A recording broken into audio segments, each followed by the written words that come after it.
नमस्ते, कैसे हैं आप सभी। मेरा नाम दीपशिखा ठाकुर है और दीपशिखा कॉमर्स में आप सभी का स्वागत है। तो आज हम पढ़ने वाले हैं उधार क्रय विक्रय की एक अनोखी प्रणाली।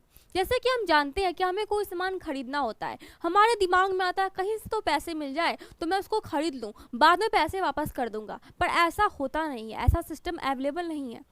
तो हम क्या सोचते हैं कि हमें पैसे नहीं मिल रहे हैं, हम ये सामान नहीं खरीद पाएंगे। लेकिन आजकल ऐसा सिस्टम फेमस हो रहा है किसमें, महंगी महंगी सामानों में, जैसे fridge, TV, cooler, AC, inverter, ऐसे बहुत सारे महंगे सामान हैं जिसमें ये सिस्टम अवेलेबल है। वहाँ पे आप क्या कर सकते हो, किस्तों में सामान को खरीद सकते हो, जैसे कि इंस्टॉलमेंट पे भी आप थोड़े थोड़े पैसे करके उसको चुका सको।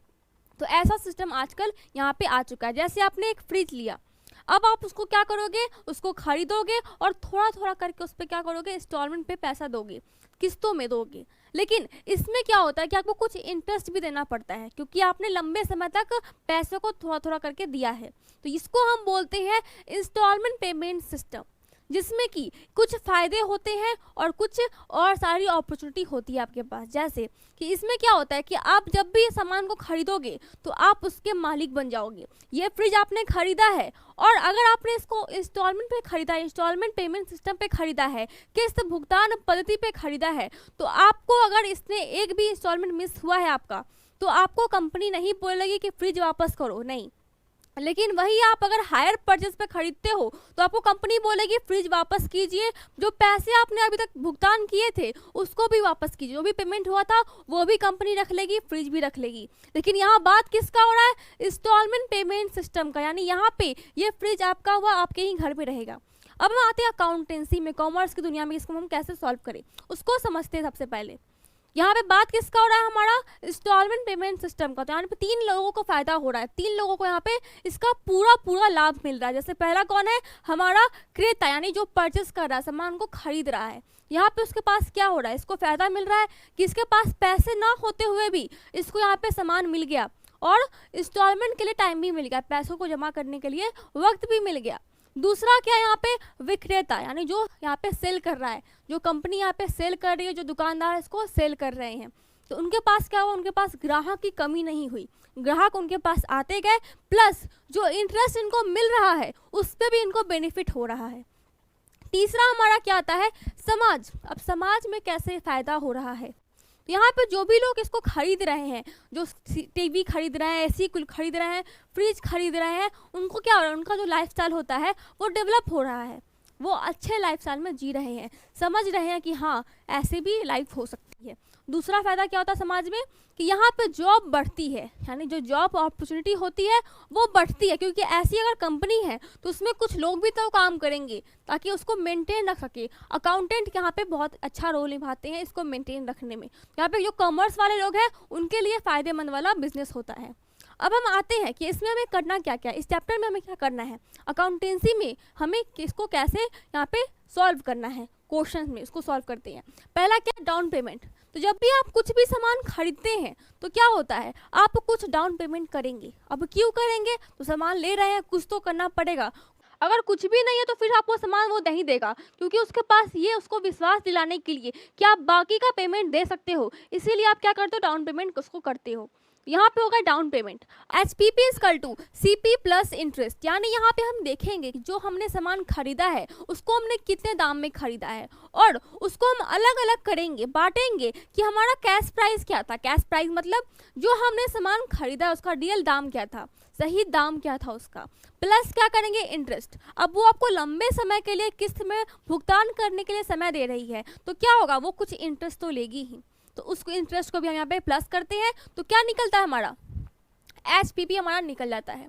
अगर हमें CP निकालना हो कि आखिर CP कितना था, इसका कैश प्राइस कितना था, तो हम क्या करते हैं, HPP माइनस इंटरेस्ट, यानी हमारा इंटरेस्ट क्या है, तो उसको हम माइनस करेंगे, हमारा CP निकल जाएगा। फिर हमारा क्या है, interest equal to HPP minus CP, यानी यहाँ पे HPP हमारा क्या कर रहा है, लीड कर रहा है।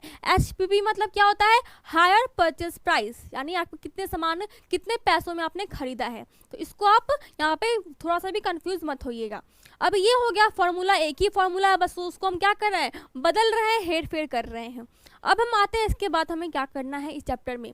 तो हमें करना है यहाँ पे डिप्रिसिएशन निकालना है, हरास निकालना है। हरास क्या होता है, आपने फ्रिज लाया घर पे, आप उसमें कोई भारी सामान रख दिए, अब वो टूट गई है, क्या हुआ यहाँ पे डिप्रिसिएशन हुआ, हरास हुआ। वो फ्रिज चल रही है, खराब हो गई, हरास हुआ। तो उसको हम यहाँ पे क्या करते हैं, कैलकुलेट करते हैं कि हमारा डिप्रिसिएशन महीने के साथ साथ कैसे कैसे हो रहा है, या फिर सालाना कैसे कैसे डिप्रिसिएशन हो रहा है। तो उसके लिए हमारे पास क्या है, दो तरीके हैं। पहला क्या है, फिक्स मेथड, दूसरा क्या है, WDV यानी रिटन डाउन वैल्यू। तो यहाँ पे क्या होता है, हमारा फिक्स मेथड यानी जितना परसेंटेज है वो हर साल उतने ही परसेंट में हमारे से डिप्रिसिएशन यहाँ पे हटेगा।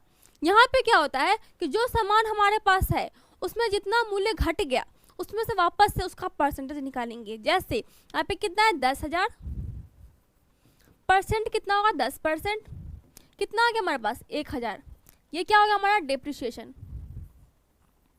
अब हम क्या करेंगे, इस 1,000 में से क्या करेंगे, 10,000 में से माइनस करेंगे हमारा 1,000, कितना आएगा हमारे पास, 9,000।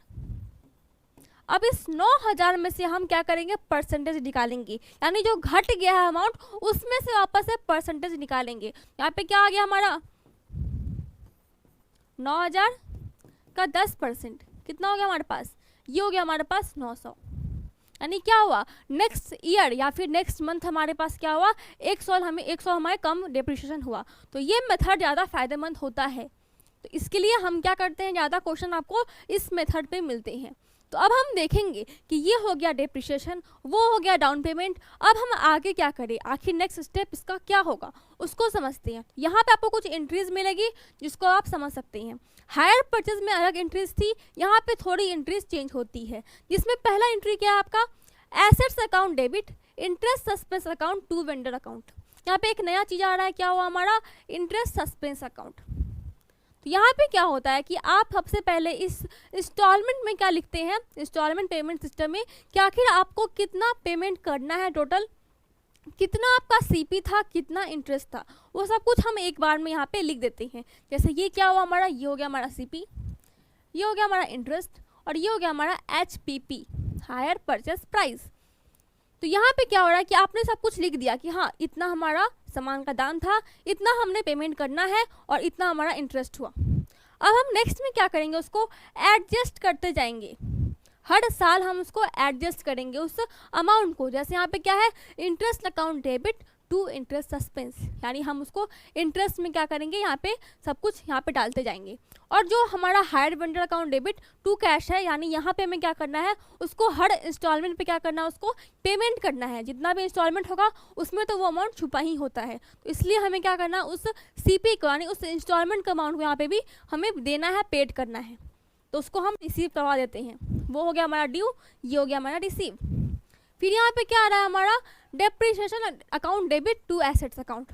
अगर फिक्स होता तो क्या होता हमारा, यहाँ पे 10,000 सॉरी 1,000, अगर हमारा फिक्स मेथड होता डेप्रिसिएशन का तब। लेकिन यहाँ पे क्या है, WDV। तो हम यहाँ पे क्या करेंगे, फर्स्ट ईयर में 1,000 डालेंगे डेप्रिसिएशन का अमाउंट, सेकेंड ईयर में क्या करेंगे हम इसको। इसके बाद भी अगर कोई डाउट होता है आपको तो आप टेलीग्राम पर जुड़ सकते हैं और सवाल पूछ सकते हैं। 900 डालेंगे, 900 डालेंगे। थर्ड में हम क्या करेंगे, यहाँ पे अगर थर्ड ईयर का होगा तो हम यहाँ पे क्या डालेंगे, 810, यानी ये हम करेंगे हर साल माइनस करते जाएंगे। तो ये कहाँ हो गया, WDV मेथड के अंदर। अब यहाँ पे डिप्रिसिएशन हो रहा है, इंटरेस्ट पेड हो रहा है, तो प्रॉफिट लॉस तो होगा ही, क्योंकि आखिर प्रॉफिट कितना होगा, लॉस कितना हो, वो भी जानकारी होनी चाहिए। तो उसके लिए हम क्या करते हैं, यहाँ पे प्रॉफिट और लॉस अकाउंट को डेबिट करते हैं, टू इंटरेस्ट टू डेप्रिसिएशन दोनों को यहाँ पे डालते हैं और इसमें PL में ट्रांसफ़र करते हैं। तो इसके लिए हम क्या करते हैं, ये लास्ट लेजर करते हैं, यानी सब कुछ सेम रहेगा, बस फर्स्ट एंट्री वैसी ही रहेगी, 2-3 एंट्री एक्स्ट्रा चेंज होती रहेगी। तो ये बहुत ही सिंपल चैप्टर है, इसमें आपको कुछ लेजर खोलने हैं। जैसे पहला क्या हमारा डेप्रिसिएशन, इंटरेस्ट सस्पेंस का भी आपको लेजर खोलना होगा, फिर हमारा एसेट्स हो गया और वेंडर हो गया। तो ये 6 जो लेजर है वो आपको इसमें खोलने हैं, चैप्टर में खोलने हैं। तो फिलहाल आज के लिए इतना ही। अगर कोई भी कंफ्यूजन होता है तो आप मुझे कमेंट कर सकते हैं। Thank you.